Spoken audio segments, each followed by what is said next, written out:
Romance is one of the most popular fiction types in the world. Over 1/3 of all fiction books sold are romance, and there's a wide variety of romance novels. At first glance, they look easy to write because they are kind of formulaic and you already know their ending.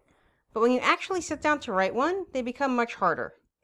Readers expect certain things from a romance novel, and if you make one of these mistakes, they're not going to like your book. So if you write romance, you're going to want to stay tuned to find out the biggest mistakes that new writers make with romance.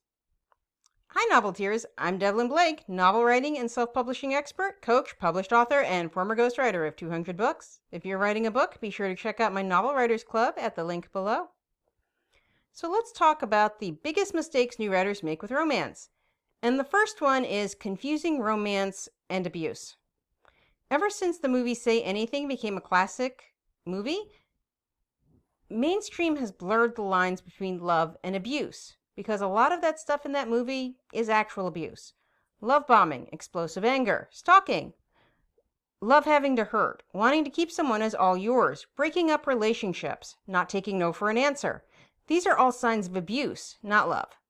Even classic romances like Beauty and the Beast have this issue.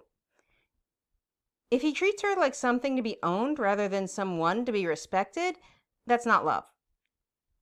Now, you could get away with this in the time when women were property, but modern readers are savvy enough to see right through it, even if it's set in the past, because romance is an escapist fantasy, and nobody really wants to escape into a world where he's an abusive asshole. So now let's talk about the second biggest mistake, using the wrong amount of heat. Does every romance need a sex scene? No, it does not. In fact, if you are writing clean or sweet or Christian, it should absolutely not have a sex scene.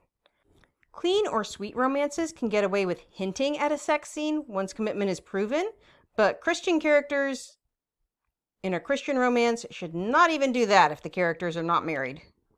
However, on the flip side, if you promise steamy sex scenes or are writing in a genre that does, you need to provide them. In some genres, the sex scene gets a sentence. In others, it gets a few paragraphs or a few pages or a whole chapter or many whole chapters. The key is to know what your readers want in the genre you're writing in and then provide it. And the easiest way to figure that out is to read a lot of books in the romance genre you want to write in. After about 10 books or so, by different authors, you'll start to get a feel for what the readers really want. So now let's talk about the third biggest mistake, replacing intimacy with sex. Many romances labeled steamy use intimacy and sex as interchangeable, but they're not. Any couple can be good in bed, but the reader picked up your book to see how good your couple is out of bed. There are other types of books that are just for the sexy stuff, and they aren't labeled as romance. They're labeled as something else. In a romance, the reader wants to see true connection. They want to see feelings and caring and deep respect and love. Your sex scene does not prove they love each other, just that they find each other attractive, that they lust for each other. And since romance is wish fulfillment, you're cheating the reader out of the escape they're looking for if you don't provide the intimacy as well as the sex. So now let's talk about another trope that really doesn't hit. Having a woman give up her dreams. This is less problematic the further back you go in history, because this trope comes from a time when women weren't even allowed to have dreams. They didn't have freedom, property, and they just had to be a man's helpmate forever. Even in the modern age, though, many romance writers still cling to the idea that it's the woman who has to give up everything to be with a man.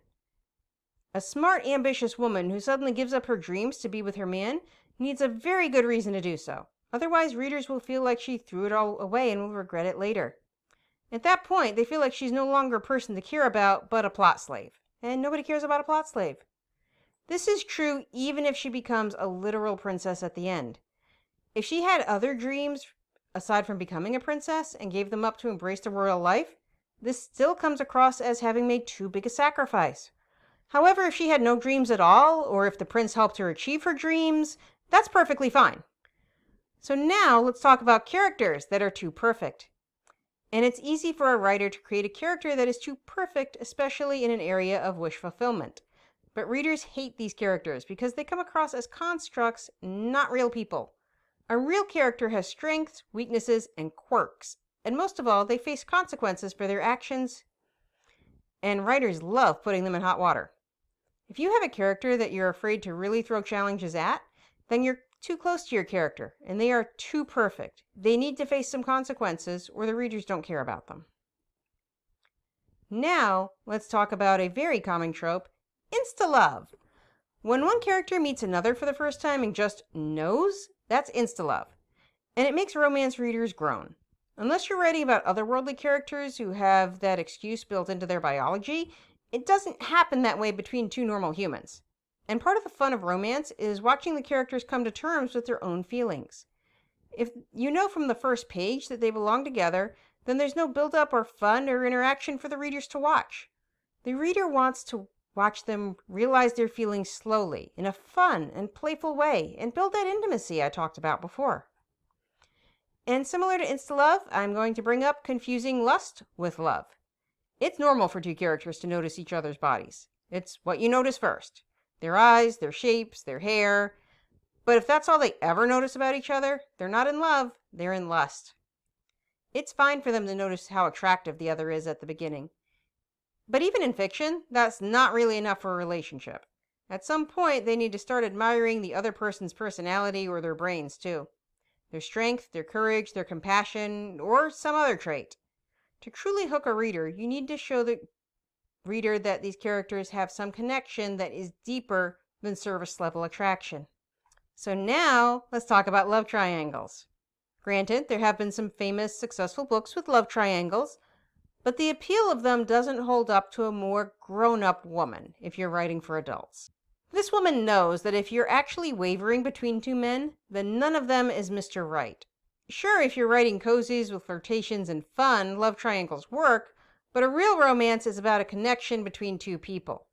That's impossible to have if there's a third one present, even if that third person is in the mind.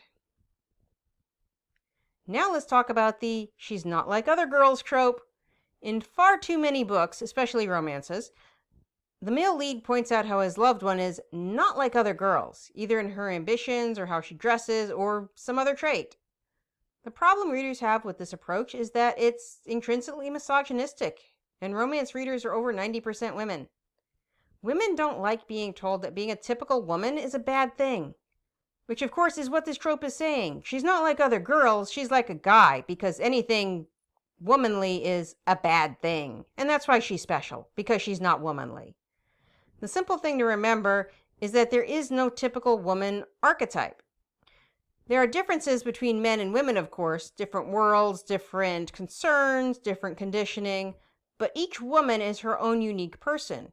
Your woman character is a unique person too, or at least she should be. And she doesn't have to put down other women to be that. So let's talk about the concept of the other half. True love is about giving strength and support to the other person so they can be the best version of themselves. However, this is a far cry from one person fixing another person with their love. A person who spends the story suffering from depression, low self-esteem, or PTSD doesn't magically get fixed because they fall in love. The best romances are about two complete people who find each other and boost each other up, opening doors that neither had ever considered possible before. So now let's talk about one of the biggest mistakes I see with amateur romances, which is no happy ending. I can't stress this enough. If there's no happy ending, you're not writing a romance. Romeo and Juliet is not a romance. Nicholas Sparks does not write romance. These are love stories. These are stories with a tragic ending. A romance always has a happy ending. Always. Or it's not romance. Above all, romances are about two characters discovering each other and falling in love. Wonderfully written characters will keep your readers coming back for all your latest books, time and time again. If you need help creating these characters, be sure to check out my Novel Writers Club at the link below. It'll give you what you need to write and publish that book. And remember to like and subscribe to see more videos on writing and publishing your novel. Until next time, this is Devlin Blake saying, write on.